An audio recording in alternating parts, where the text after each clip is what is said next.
Bismillah walhamdulillah assalatu wassalamu ala rasulillah wa ala alihi wa sahbihi ajmain. Assalamualaikum warahmatullahi wabarakatuh. Rabbi israh li sadri wa yassir li amri wahlul 'uqdatam min lisani yafqahul qawli. Allahumma salli wa sallim wa barik ala Muhammad wa ala ali Muhammad. Alhamdulillah, segala puji dan syukur hanya milik Allah Subhanahu wa taala, Rabb yang maha luas dan kekal kasih sayangnya. Hamba-hamba Allah yang muliakan, Allah Ta'ala telah kumpulkan kita malam ini. Allah berikan kita taufik serta hidayah. Allah berikan kita kekuatan dan petunjuknya ya, dan salawat serta salam mudah-mudahan senantiasa Allah Ta'ala limpahkan kepada Nabi kita, Nabi Muhammad SAW, beserta keluarga, sahabat, tabi'in, tabi'ah ya, serta para ulama penerusnya hingga akhir zaman.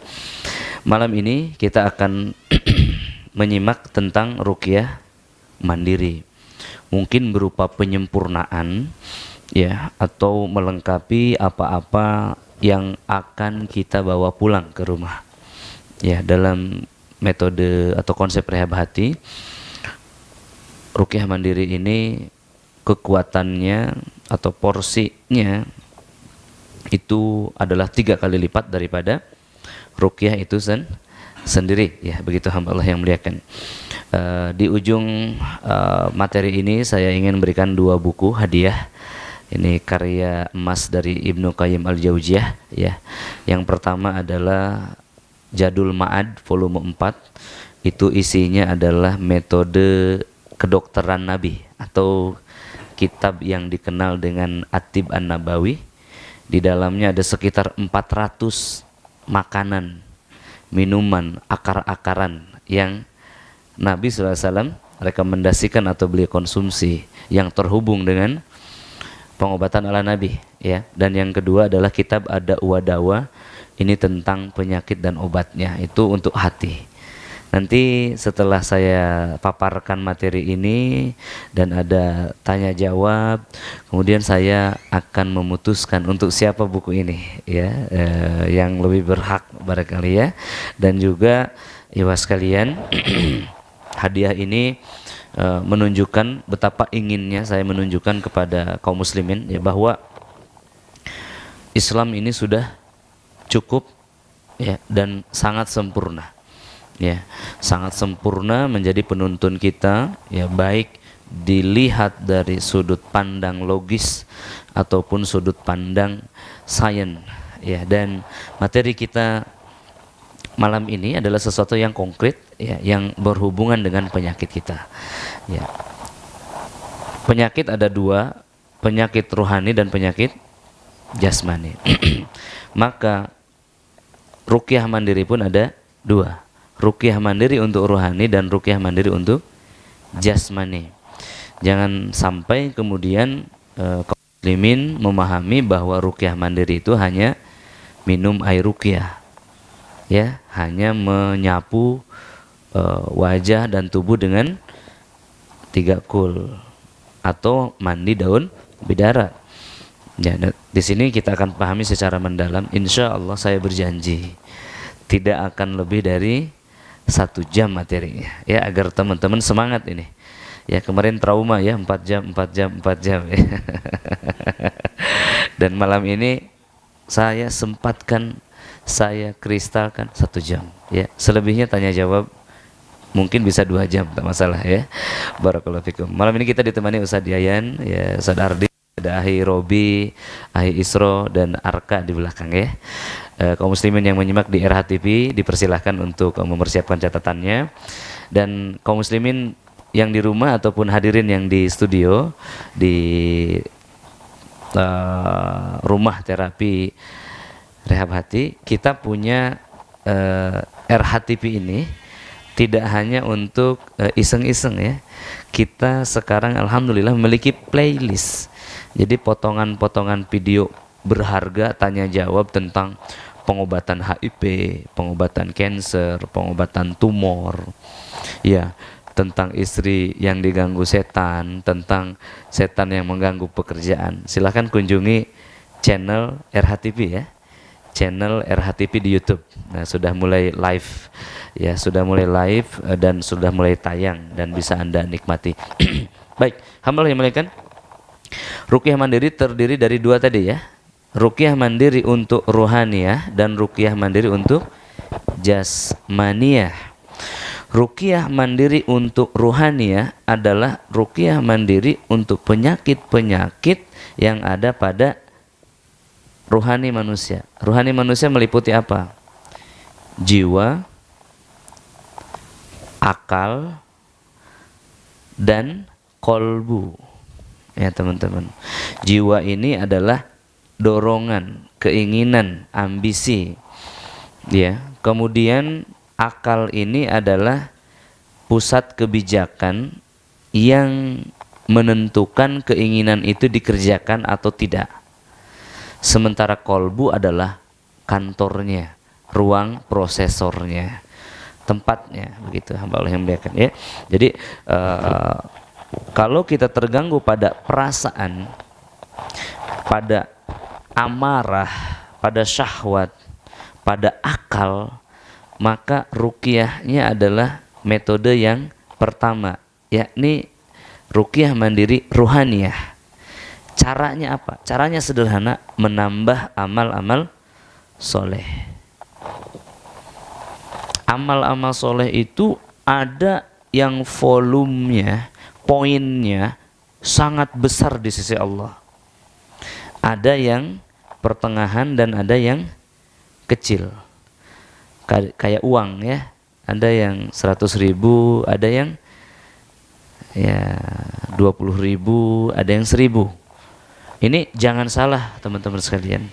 Yang dimaksud ruqyah mandiri dengan menambah amal soleh itu, pilihlah amal soleh yang besar. Dan apa amal yang paling besar itu adalah tauhid. Itu amal yang paling besar. Ya.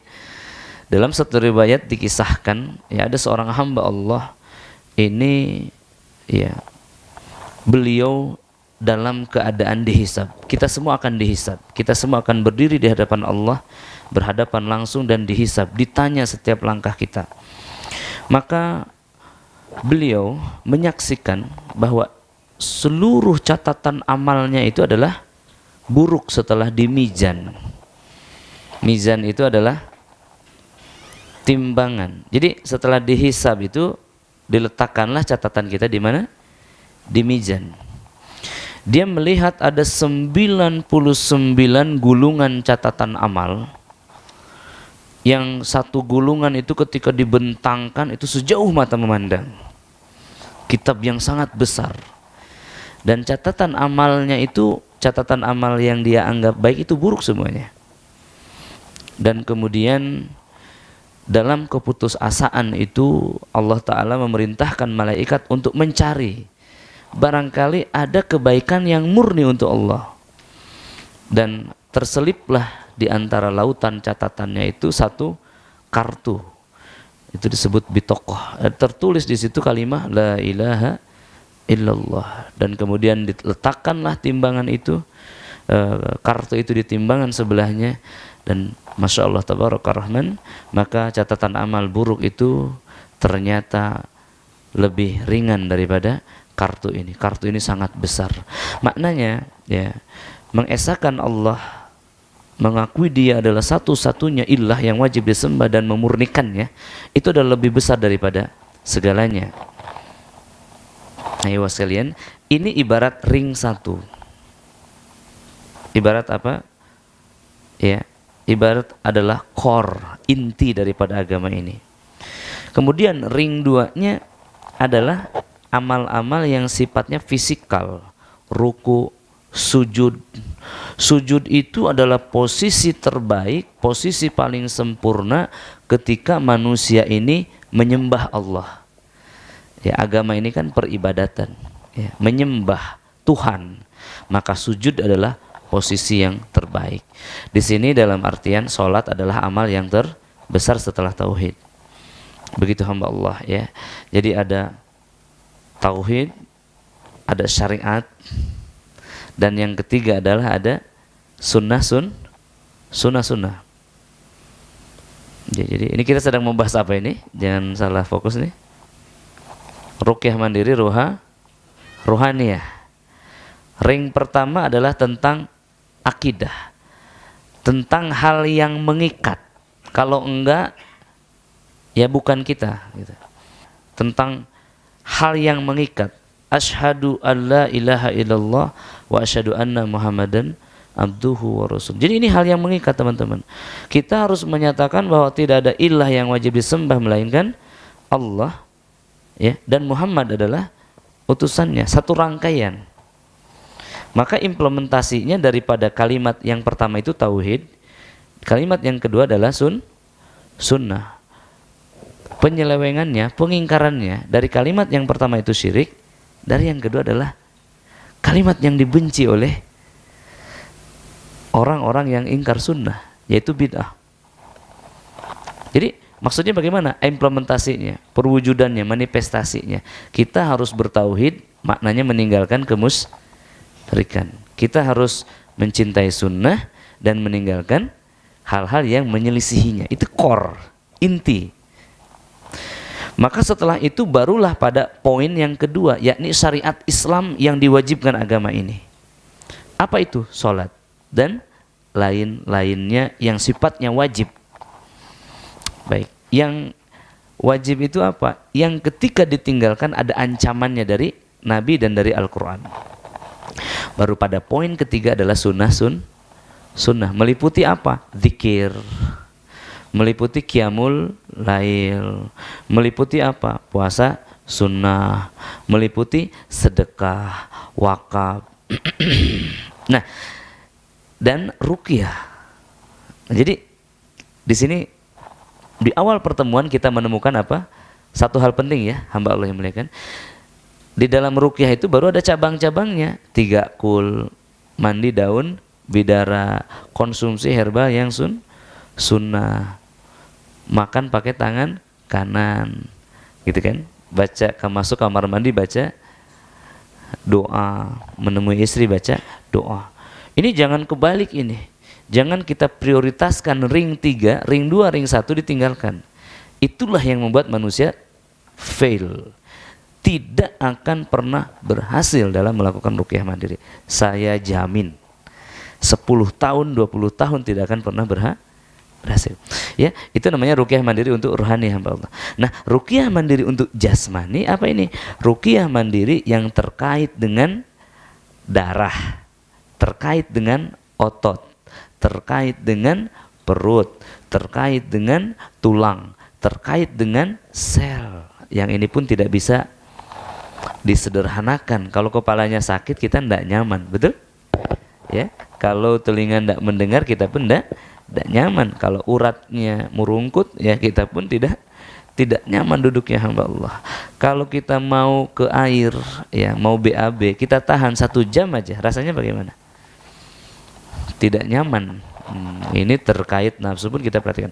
Nah, ibu sekalian, kemudian hamba Allah yang dimuliakan, lalu kenapa ada mandi bidara, ada ruqyah rumah? Ini perlu juga diperhatikan ya.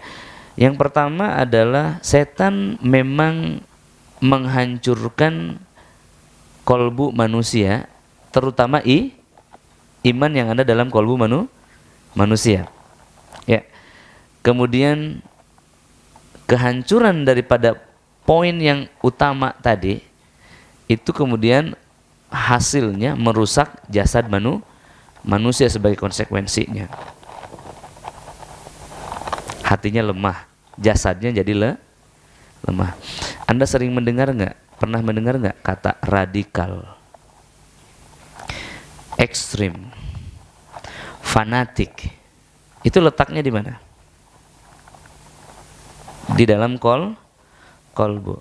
Orang-orang Islam radikal, orang-orang Islam ekstrim, orang-orang Islam fanatik. Coba Anda kenalan dengan mereka. Kuat tidak tubuhnya? Kuat tidak pendiriannya? Kuat tidak memegang agamanya? Jawabannya kuat apa tidak? Jawabannya kuat. Jawabannya kuat, hamba Allah yang muliakan. Justru pemerintah itu takut Islam yang radikal. Kenapa? Orang-orang ini tidak bisa diatur dan dikhawatirkan bisa mengambil alih pemerintahan. Itu hamba Allah. Jadi kita bicara jujur dalam hal ini. Maka orang-orang yang ekstremis, yang radikal ini, hamba-hamba Allah yang dimuliakan, sangat sulit ditembus oleh setan. Apanya yang radikal ini, apanya yang ekstrim, apa yang fanatik ini adalah ruang keyakinannya. Hanya Allah satu-satunya sang raja di muka bumi ini, tidak ada raja-raja lain, kan begitu. Ya, dalam satu sektor bagus, dalam sektor yang lain ya kita harus belajar fair juga ya, karena tidak hanya satu imam yang harus kita ikuti. Nih sekalian, lihat kolbu, betapa kolbu berpengaruh terhadap jasad. Jadi kolbunya kuat, jasadnya kuat. Ya, maka kalau kolbu dilemahkan, jasad dilemahkan. Ya, baik hamba Allah yang muliakan. Kemudian tidak puas mengganggu kolbu dan jasad manusia, setan juga mengganggu rumah manusia, tempat usahanya, kantornya, kebunnya, bengkelnya. Ya, ini mas sekalian, bahkan mengganggu binatang.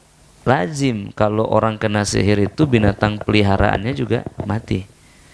Nah, begitu hamba Allah yang muliakan ya, tumbuhannya tidak tumbuh. Ya. Nah ini ya sekalian, maka kemudian muncullah teori ruqyah rumah. Nah, ruqyah rumah itu apa sebetulnya? Ya. Ruqyah rumah ini ikhwas sekalian adalah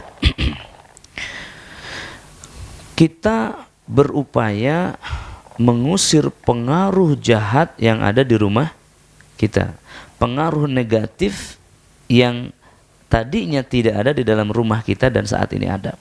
Apa itu? Hal yang merusak sakinah, hal yang merusak ketenangan. Bisa disebutkan nggak contohnya? Hal yang merusak ketenangan di rumah. Bertengkar dengan ayah, tidak harmonisnya hubungan anak dengan orang tua. Ada lagi? Suami, pertengkaran suami dengan istri. Ada lagi? Sulitnya rejeki, dibuat malas untuk bekerja, contohnya. Istri yang tidak bersyukur, istri yang cemburuan terus, suami keluar diikat. Ada lagi yang lain? Istirahat yang tidak berkualitas, mimpi diganggu setan terus. Apalagi Pak? Terjadinya penyakit pada sang buah hati yang menjadi hiburan. Harusnya dia itu menjadi qurrata a'yun, menjadi hiburan saat pulang, dia sakit-sakitan. Ya. Atau memang kondisi yang ekstrim, setan muncul di rumah. Kondisi yang ekstrim, setan mengganggu secara fisikal. Bau busuk, bau darah. Ya, kemudian ada hewan-hewan dan lain-lain. Oke, ya. Ini dia yang saya maksudkan ya. Maka rumah yang demikian yaitu perlu diruqyah. Ada 7 tahapan di sini. Ini perlu diikat dalam diri, diketahui oleh diri kita. Yang pertama adalah hamba Allah yang dimuliakan, ketika kita membaca ayat kursi, ini sudah ruqyah rumah. Dosisnya tambah. Kalau biasanya pagi dan sore, baca setiap sholat. Wajibkan semua penghuni rumah. Itu sudah level 1. 3 kul dibaca, diusap, itu sudah termasuk ruqyah diri di rumah. Jadi meskipun ada sihir, pengaruhnya tidak masuk ke dalam diri kita. Basic protection. Begitu ya. Memperdengarkan suara azan di rumah juga sudah ruqyah rumah. Saya punya studio kecil, studio 1 di rumah. Tadi Bang Ivan ke rumah ya. Kemarin juga beliau ke rumah. Di situ Pak, everything is ready. Semua sudah siap untuk live broadcasting. Kemudian tiba-tiba sistem down. Ini enggak mau diklik, enggak mau live. Padahal semua siap. Peralatan mahal semua. operator profesional semua. Kita pun sudah bertahun di situ. Sampai kemudian kita coba di restart dan lain-lain, sampai akhirnya subhanallah, la haula wala quwata illa billah, mungkin ada syaitan. Kita baca ayat kursi langsung live.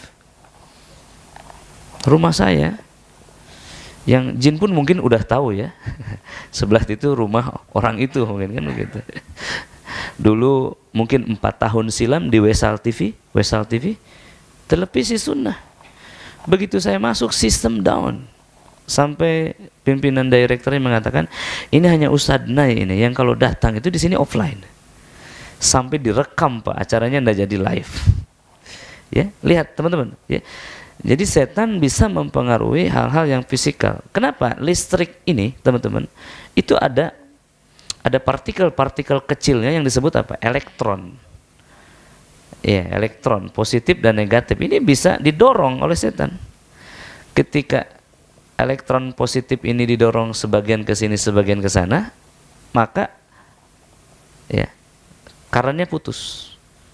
Nah, maka di dalam film-film itu kan ada lampu nyala, mati, nyala, mati, nyala, mati. Dimainin setan.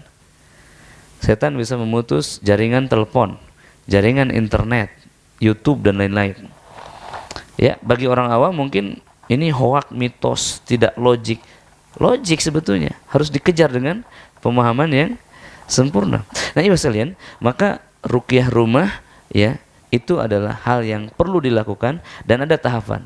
Zikir pagi petang itu sudah ruqyah rumah. Kalau rutin, ayat kursi ya itu sudah rutin.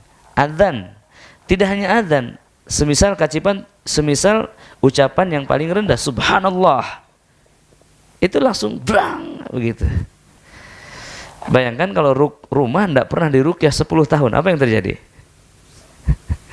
Jadi sarang setan, nah, ibu sekalian ya, seperti itu ya. Jadi jangan kemudian rumah yang harus diruqyah itu yang horor saja. Tidak, coba rumah Anda ruqyah, niscaya sakinah turun di sana. Ya. Baik ibu sekalian, air ruqyah adalah level yang berikutnya. Tadi mungkin sudah diajarkan, dibacakan ayat-ayat ruqyah kepada air, ditiupkan, ya. Kemudian sebagian diminum, sebagian dimandi, sebagian diciprat. Level berikutnya adalah membacakan ayat-ayat yang lebih panjang, suratul Baqarah, suratul Al-Imran kepada air yang kita ruqyah. Kemudian tahapan berikutnya adalah menggabungkan Al-Baqarah, Al-Imran dan ruqyah, ya. Bersih-bersih rumah. Ini hamba Allah. Kadang-kadang begini. Hari ini saya sampaikan, baru dilakukan 2 tahun kemudian. Karena menganggap ini adalah hal yang sepele.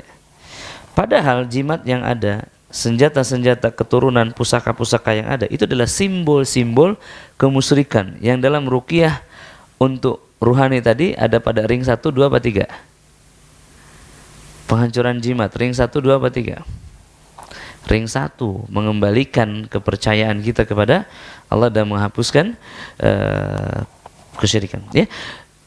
Dan yang berikutnya adalah memahami akar masalah. Jadi Pak, kalau sudah ini ayat kursi, 3 kul, air ruqyah, Al-Fatihah, Al-Baqarah, bersih-bersih jimat, anak belum juga sembuh, telusuri akar masalahnya apa. Ya, hari ini yang hadir dengan ayah bundanya. Ya, kita harus apa ini? Harus benar-benar menelusuri akar masalah. Apa itu? Contoh ya. Kemarin kita ruqyah Bang Ipan ya. Duduk ya ngamuk, ruqyah ngamuk, ruqyah ngamuk. Kita ajak ngobrol. Ternyata ada satu kejadian di masa silam, sederhana. Beliau sekolah di komunitas Chinese, kemudian karena mungkin beda ras lalu dibully, lalu beliau lari ke internet. Di internet itu ada video pembunuhan kepada komunitas yang membuli dia. Jadi dia menikmati, lalu setan masuk. Sederhana, bulian. Anak itu kadang-kadang masalah jajan, uang jajan adik dan kakak aja bisa menjadi satu hal besar. Kenapa demikian? Dengan begitu dia kecewa, setan yang tadinya mengintai dia lalu masuk. Itu yang disebut akar masalah. Jadi Pak, kemarin saya bercerita tentang hijrah saya ya. Dari usia saya mulai lahir sampai hari ini. Itu kenapa? Orang tua harus memaklum ketika anak ini belum bisa ibadah, belum mampu takwa. Kita harus melihat pada diri kita sebagai ayah dahulu kala saat usia kita seperti dia. Ya. Dan jangan menyamakan keadaan diri kita dengan keadaan anak kita. Kenapa? Ada pada zaman yang berbeda. Nah ini ya, maksudnya apa? Menelusuri akar masalah. Kadang-kadang begini, ketika ada seorang ayah mengatakan anak saya begini, ketika digali ternyata kesalahan pada ayah. Itu namanya mengetahui akar masalah. Sama Pak, hubungan suami istri. Kadang bisa jadi suami, bisa jadi istri yang bersalah di sini. Ya. Kemudian adalah tazkiyatun nafs adalah sebagai puncaknya.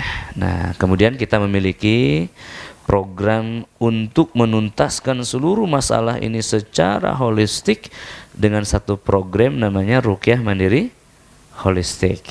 Pernah dibahas belum ini?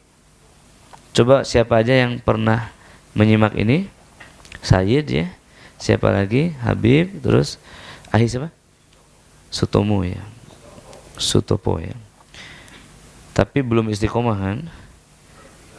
Baru 3 ya. Jadi ini teman-teman, ini programnya 3 bulan. Ini adalah bulan Jumadil Akhir. Ya. Bulan tanggal 26 mungkin sekarang. Bulan depan adalah bulan Rajab. Setelah Rajab apa? Sya'ban. Setelah Sya'ban Ramadan. Jadi kalau Anda lakukan ini 10 hari sebelum lebaran sudah selesai. Sudah sembuh. Setannya sudah mati. Mau?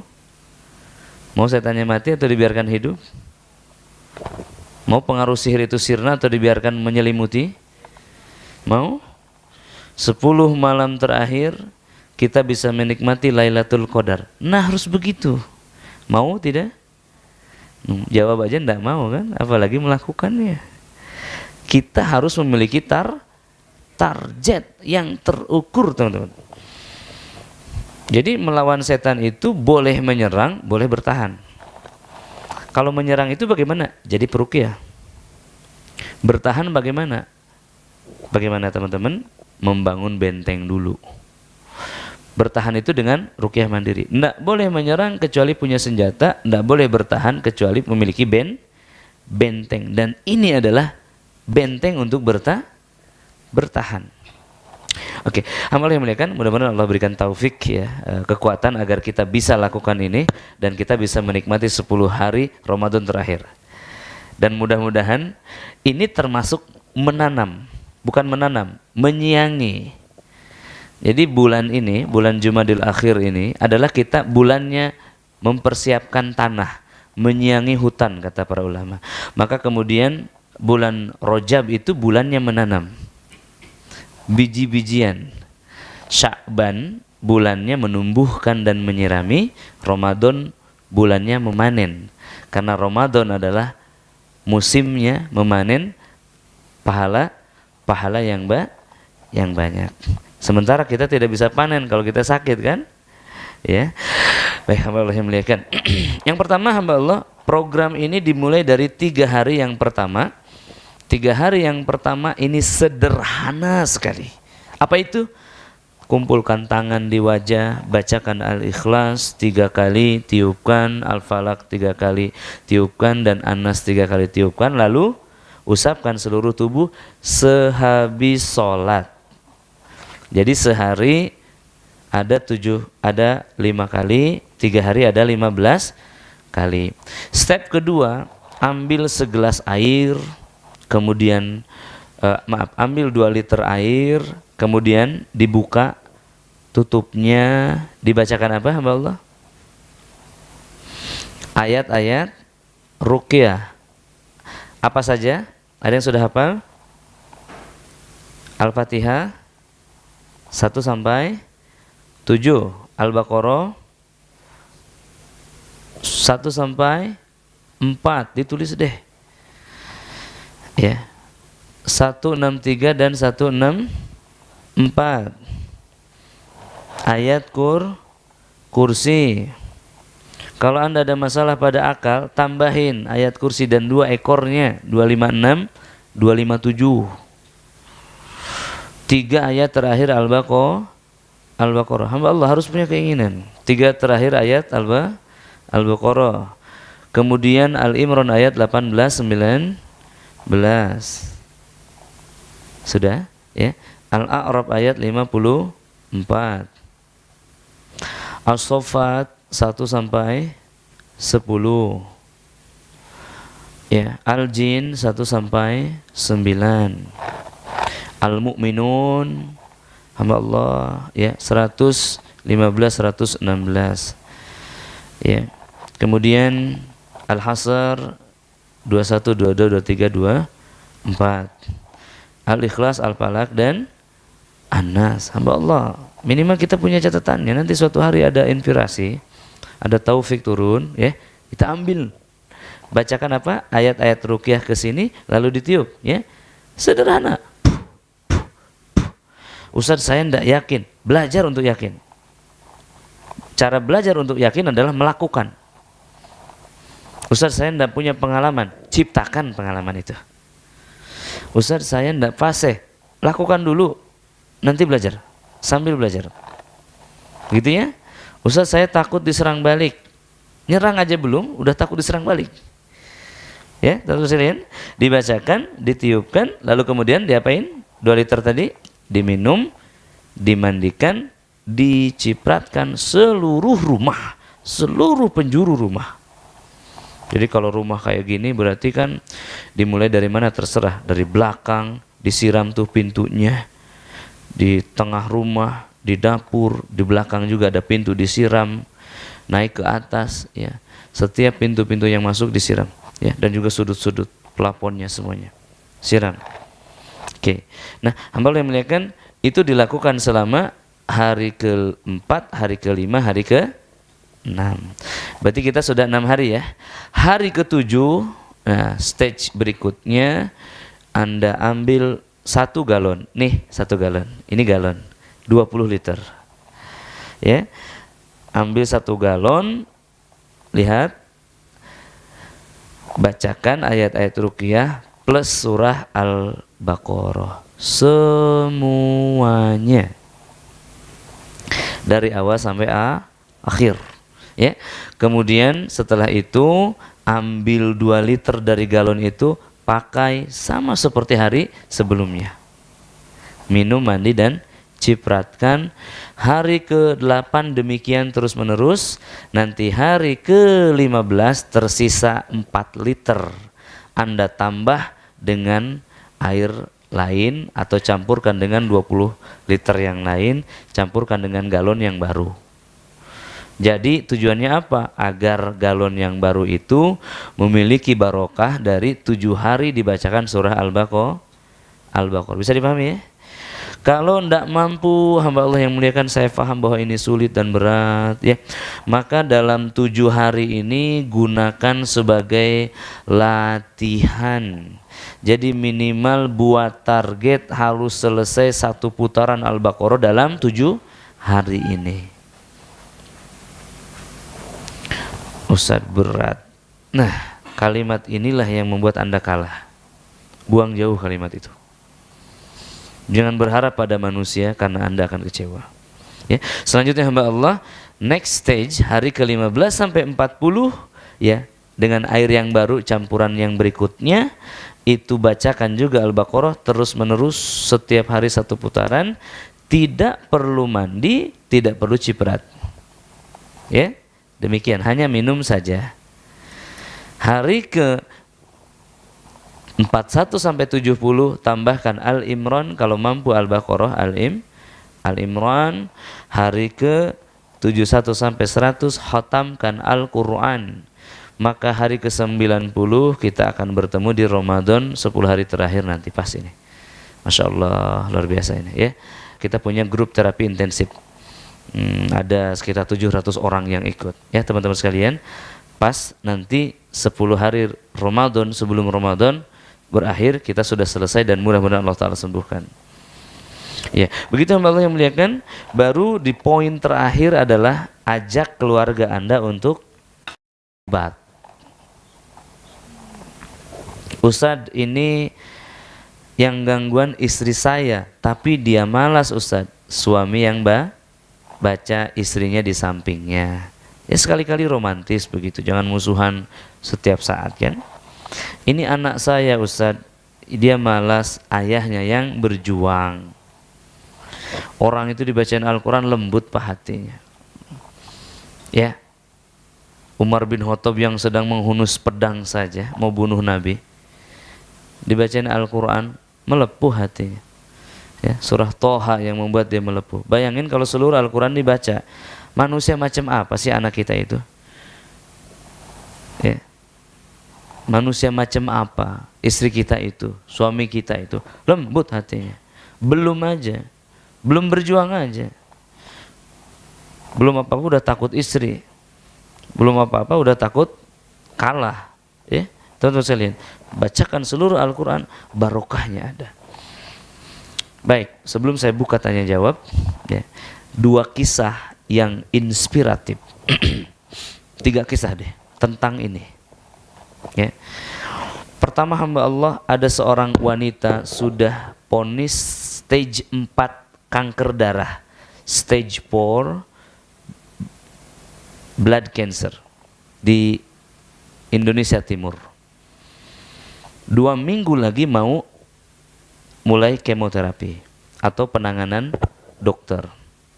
Dan saat ya in between, dalam masa 2 minggu ini dia mencari pengobatan alternatif. Didengarnya lah Rehabati Makassar. Dia telepon, ada nggak ramuan atau cara selain kemo, obat untuk kanker. Maka tim kami mengatakan, coba ibu lakukan terapi Al-Baqarah, yaitu yang ini.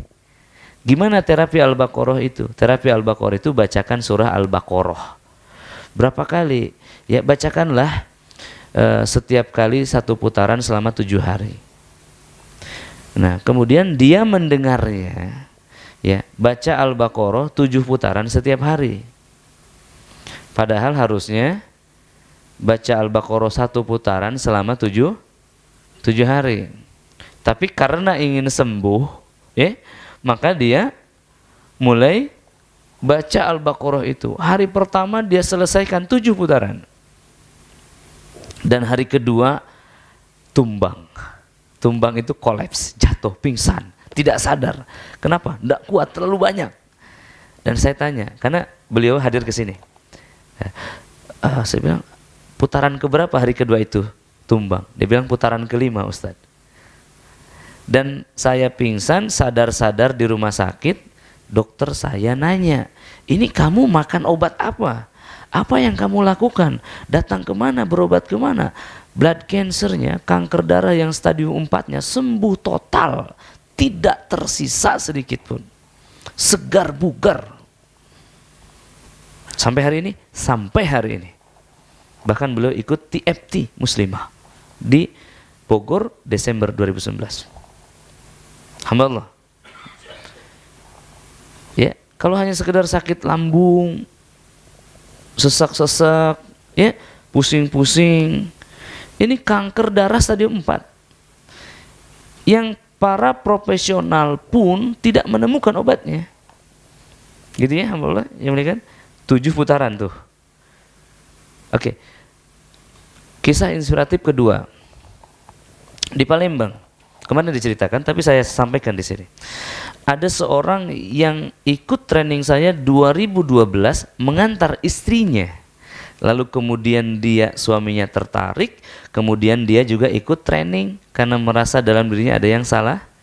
Kemudian dia ikut 4 kali training, tidak ada respon sama sekali.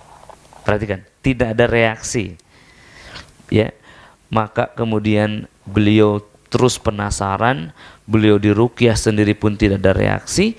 Akhirnya beliau mengambil program ini. Beliau baca Al-Baqarah, putaran pertama tidak ada reaksi. Putaran kedua tidak ada reaksi. Perhatikan, putaran ketiga keluar ingus. Putaran ke-40 beliau pingsan. Lihat teman-teman. Jadi ruqyah itu harus sampai pingsan lah kalau saya katakan itu. Pingsan itu apa Pak Ian? Itu titik terakhir kemampuan manusia. Ya, titik terakhir kemampuan manusia. Limit. Ya, limit terakhir manusia. Ya, hamba Allah yang muliakan. Ya.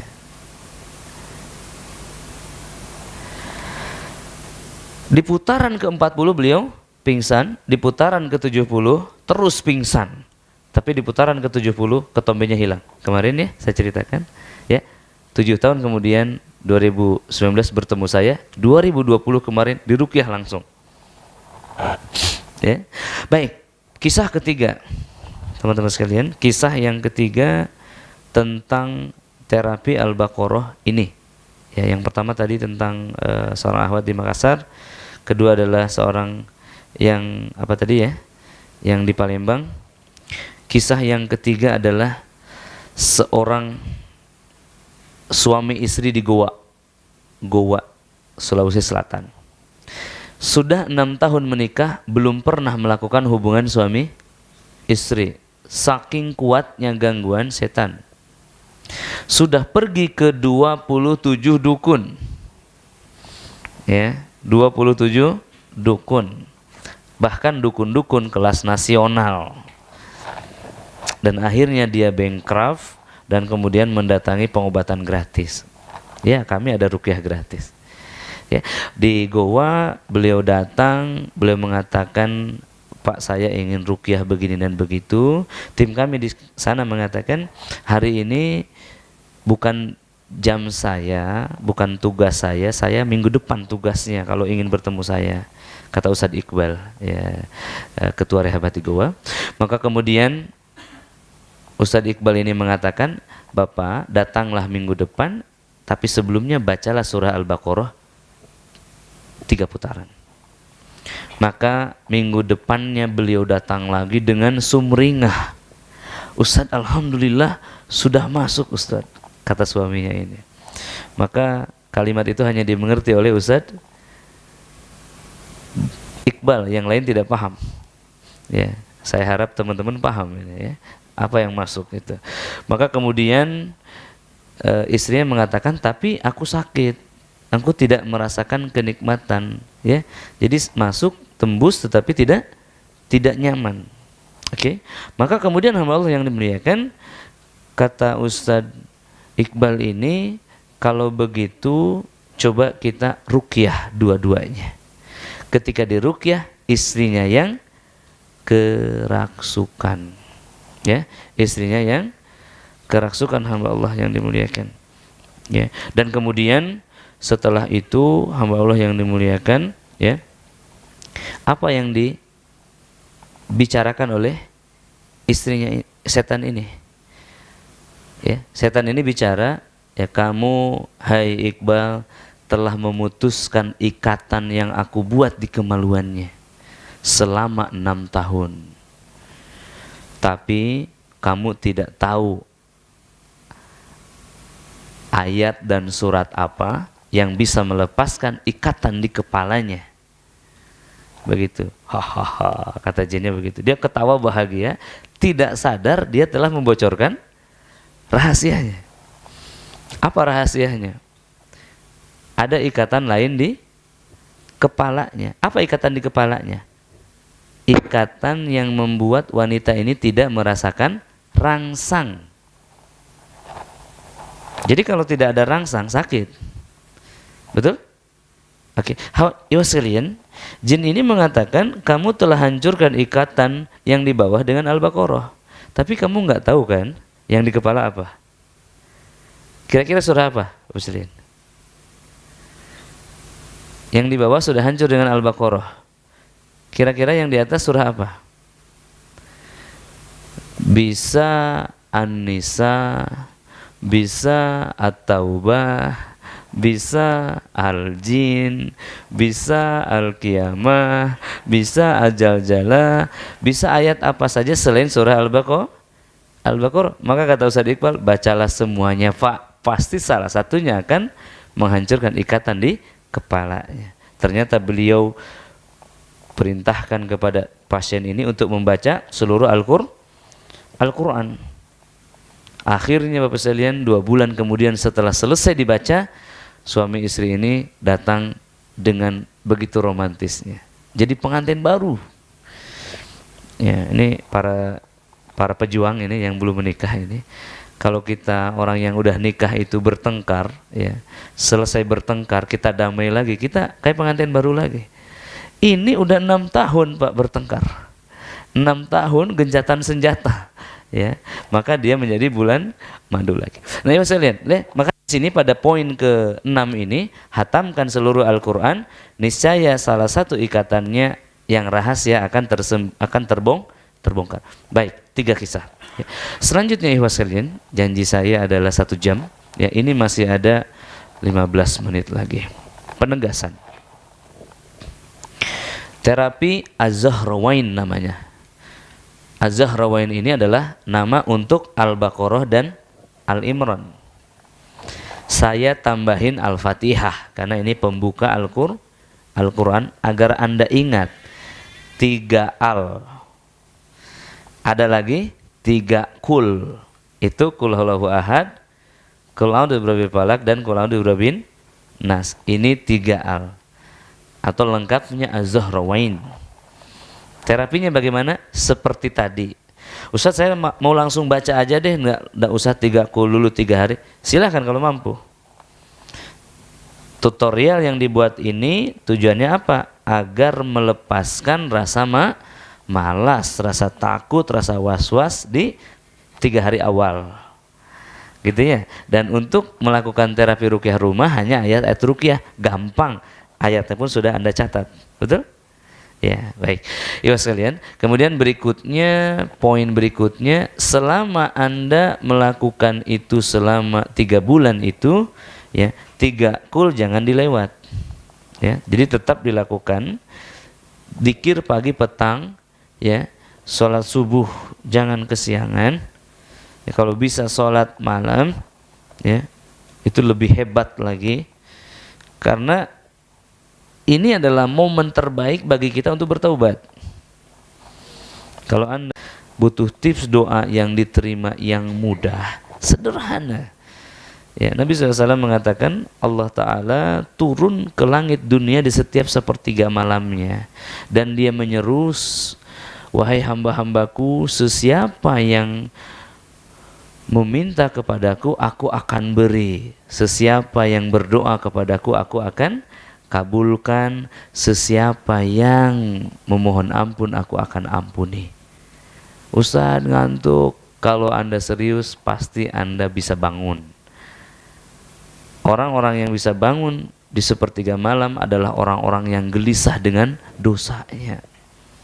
Orang-orang yang gelisah dengan kehidupan akhirat yang belum tentu baginya. Masya Allah, semoga Allah Ta'ala mudahkan kita ya untuk bangun malam. Nah, amalnya muliakan. Kemudian puasa sunnah, ya, semampunya. Ya, apalagi sedang menghafal Al-Quran, sertai puasa, itu lebih mantap. Taubat sertai puasa sunnah, ya ikhwah sekalian. Demikian juga hijrah. Nanti hijrah, dalam perjalanan hijrah kita, kalau ganti baju ini gampang teman-teman. Ya, yang manjangin jenggot tuh gampang. Ya, paling ada orang-orang yang bicara-bicara, anggap saja angin lalu. Yang sulit itu bangun malam, puasa itu sulit. Maka ambil yang sulit ini dalam rangka apa? Latihan kita, keseriusan kita kepada Allah. Ya, oke. Kemudian rawatib, ya, qobliyah ba'diyah, qiyamulail, witir, duha, sedekah. Ya, semalam saya sudah menerima sedekah dari salah satu hamba Allah di sini 1.500.000 untuk pembangunan sumur untuk ayahandanya. Masya Allah, ayahandanya kaget di alam sana yang dia sedang kehausan, ya, menemukan mata air yang terus mengalir. Ya, tadi Ustadz Ami Rijal ya di sini membahas tentang proyek langit. Anda menyimak? Ya, itu adalah yang dimaksudkan, sedekah ekstrim. Sedekah yang mengguncang. Sedekah yang akan mengubah hidup kita adalah sedekah yang mengguncang hati kita ketika dikeluarkan. Bapak punya 100 juta, sedekah 50 ribu, mengguncang hati enggak? Enggak mengguncang. Ya. Kalau 50 juta baru mengguncang, apalagi 70 juta. Karena asetnya 100 juta. Begitu hamba Allah ya. Oke. Kemudian selanjutnya dawamul wudu, menjadi keluarga Allah, maksudnya menghafal Al-Qur'an, mengkoreksi bacaan Al-Qur'an, mulai perbaiki bacaan Al-Qur'an. Di sini kita akan temukan indahnya hijrah itu saat kita mulai berinteraksi dengan Al-Qur'an.